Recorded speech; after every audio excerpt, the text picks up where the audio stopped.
eu tenho muito orgulho de trabalhar na Conaut, porque nós temos uma história do fundador, que é Theodor Fuchs. Ele já está falecido, mas ele foi sobrevivente da Segunda Guerra. Ele morou muito tempo nos bunkers e ele nos mostra que ele poderia ter desistido da vida em todos os momentos. Imagina, ele foi sobrevivente da Segunda Guerra, morou muito tempo no bunker, num lugar estreito.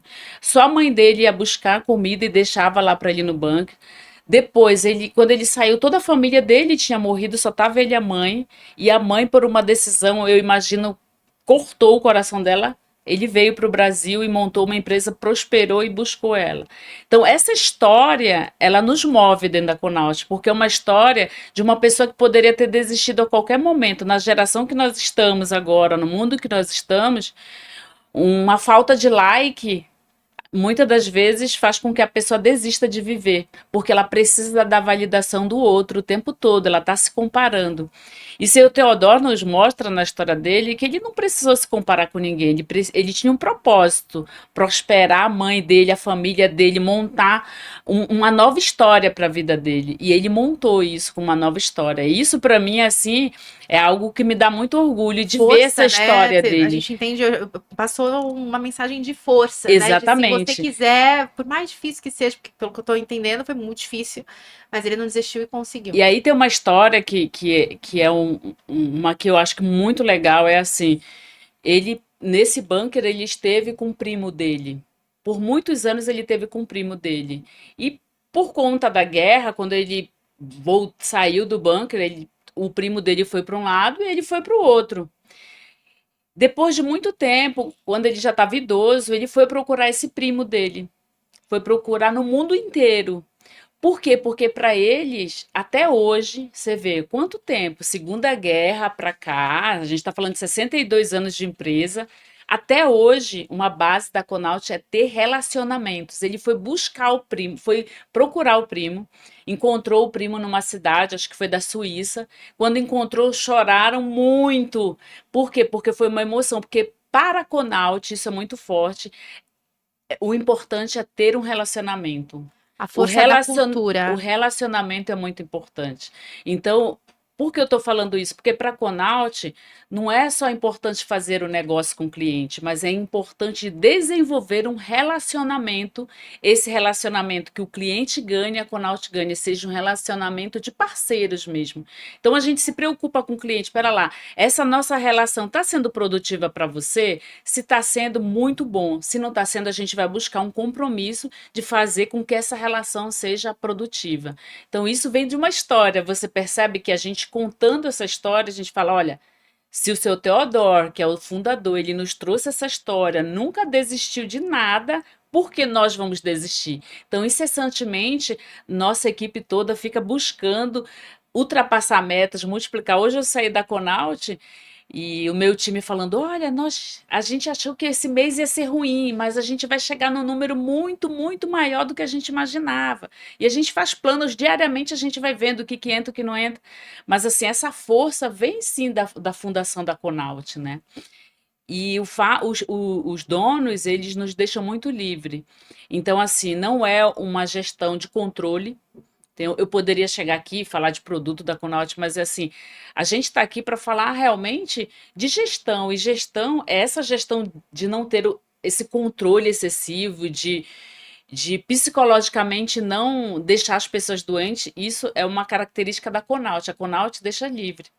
Eu, quando fui para a Conaut, eu fui porque eu acreditei que a empresa poderia fazer eu crescer como também a minha família e como profissional. Então, olha, esse balanço para mim foi muito importante, né?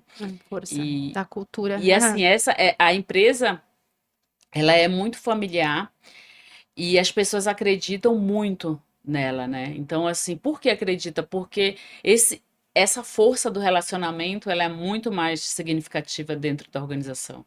E Jaci, acho que a gente entende agora a força de uma cultura, a importância, você vê, de todos os colaboradores e todo mundo que faz parte do negócio comprar essa ideia, vestir a camisa, tá trabalhando junto, unido. Você trouxe muito em todas as suas falas desde o início a importância das pessoas, né? Eu sou super também, tudo, tudo que a gente faz, até o ganhar dinheiro muitas vezes, não é para dividir, compartilhar com alguém é para mostrar para alguém. Tudo está relacionado a pessoas, né? Então, a importância de a gente trabalhar dentro das empresas das pessoas. Na Megaluz, a nossa missão é transformar a realidade de empresas através do seu principal ativo, que são as pessoas. Então, vai muito de encontro com o que você falou. Quando você fala que lá na tua área é iluminar a Megaluz é para iluminar também. Tem uma Então, sinergia. isso foi assim, a gente se encontrou em um evento, né? E eu lembro perfeitamente da tua fala nesse evento para mim, o que me chamou muita atenção. E quando você me convidou, a Mega Luz Qual foi tá a muito. fala? Não, a gente estava num evento Sim. fora e você falou assim: olha, Jace, você pode muito mais do que você imagina. Você tem uma fala de muita prosperidade, né? E isso, às vezes a gente, num evento, você Tá, fala alguma coisa e você leva a luz para a pessoa. tá. Então, quando você me convidou para o podcast, que eu vi Mega Luz, o teu propósito, eu já tive convite para outros podcasts, mas eu declinei, porque não estava alinhada ao meu propósito como gestora, né? E a Mega Luz está muito alinhada porque ela acredita nas pessoas, né? Ela acredita que nós podemos ser transformação na vida das pessoas. E eu, como eu falei, eu vim de uma família muito humilde mesmo. O meu pai, eu lembro que ele nem sabia que série eu estava. E eu estava estudando para passar de série e tal, tal. Eu passei na escola técnica, era 40 para uma vaga. Eu passei, assim, em segundo lugar. E meu pai falou: ah, tudo bem, passou.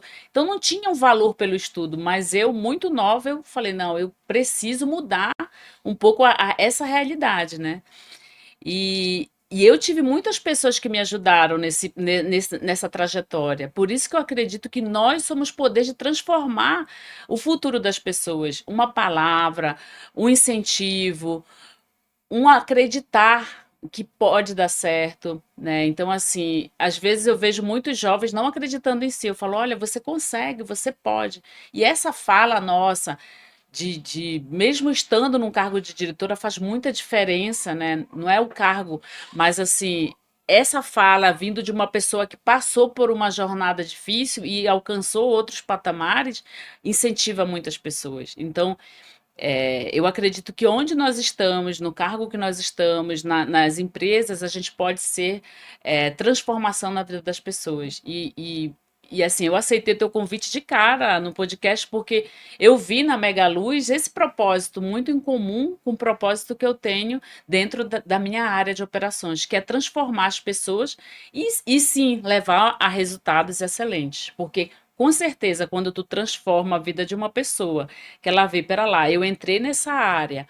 Hoje eu estou muito melhor porque alguém foi melhorando essas competências. Hoje eu não sou mais essa pessoa que eu entrei aqui. Ela começa a acreditar e ela vai te trazer resultado naturalmente. Então, é, acreditar assim, nas pessoas e não simplesmente colocar na parede o número e falar: olha, vocês têm que chegar nessa meta, vocês não chegaram, então, olha, eu vou demitir. Demitir não é. Eu falo assim: quando você demite alguém, você perde muito dinheiro, mas não é só pelo dinheiro. Você com certeza cancelou o sonho de pessoas que poderiam estar performando muito melhor se você decide desenvolver as pessoas. Então é uma decisão. Eu decido desenvolver cada pessoa que está no meu time. Diariamente eu falo: olha, Deus me dê sabedoria para eu poder conduzir cada um do meu time.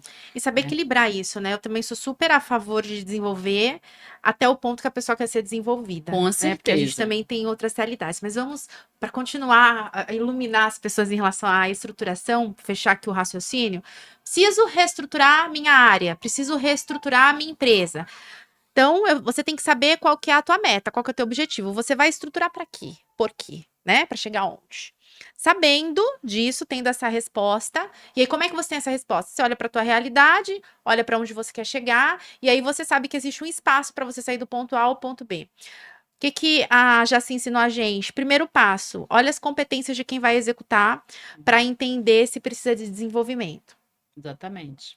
Precisou de desenvolvimento, vamos investir em desenvolvimento para que não tenha mais gap, para que seja assertivo o resultado. Segundo, você falou da estratégia que é utilizar Buscar ferramentas ferramentas. adequadas. E por último, Executar, ter um bom plano de ação, né? E aí você usa várias técnicas, né? Ah, vou usar 5W2H. Então você tem técnicas aí que você pode utilizar, mas efetivamente você precisa fazer entregas. tá. É. Execução, plano de ação, 5W2H. Quem não conhece, dá uma gugada que vale a pena. 5W das perguntas, why, where, enfim, em inglês. Então, basicamente, é o que você vai fazer, como você vai fazer, quem é o responsável, onde você vai estar, quanto custa, que é o how, né? O how much, o como você vai fazer. Então, são 5 perguntas, são 7 perguntas no total, que se você responde, você tem um plano de ação para tirar do papel e conseguir executar.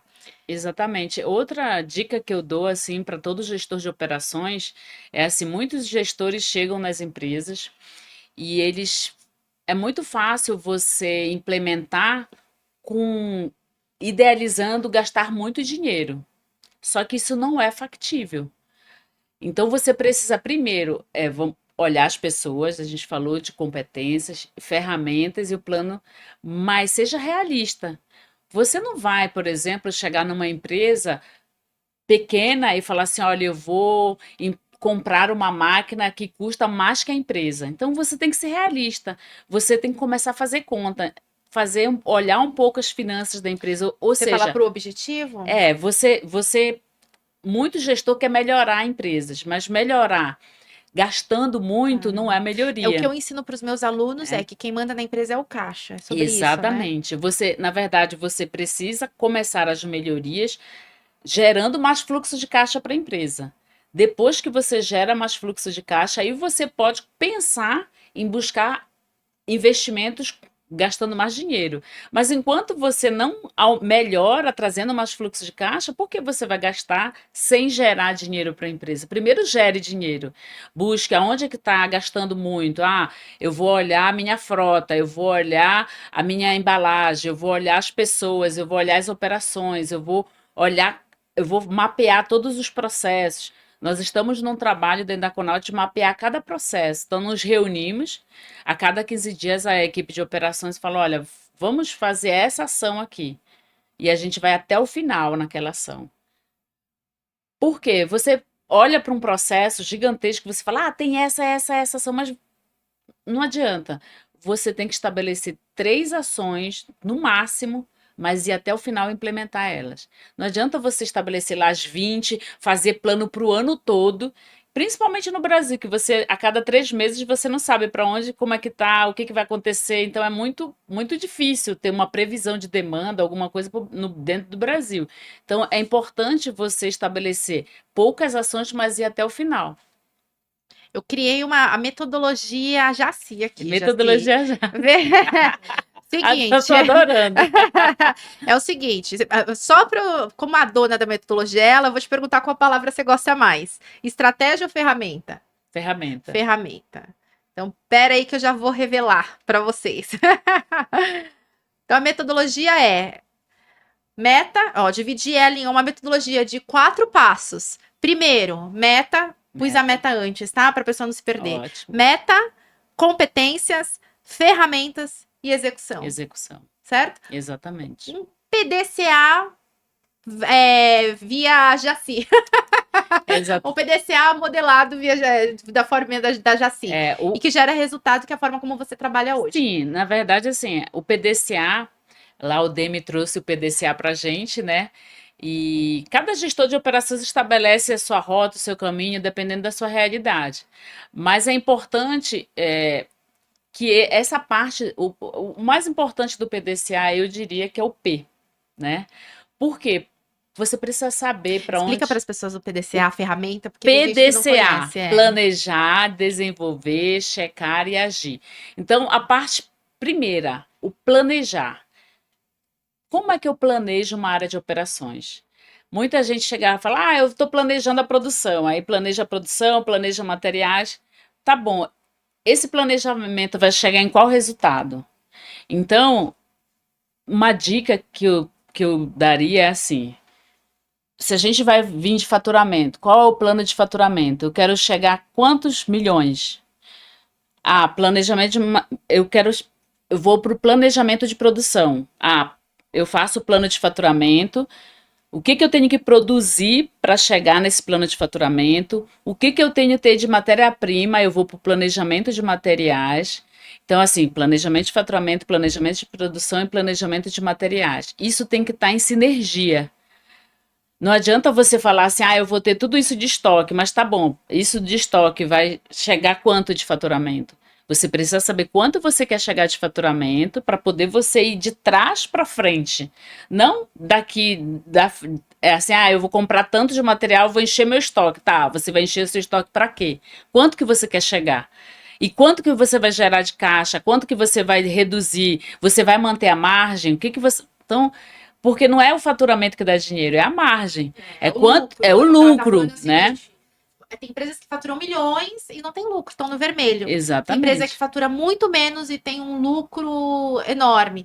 É você pegar o faturamento, receita e tirar as despesas. Aí sim você tem o lucro. Então ela tá falando, não adianta faturar, você meteu o pé, você tá brincando de empreender, mas não tá gerando dinheiro, não tá gerando caixa.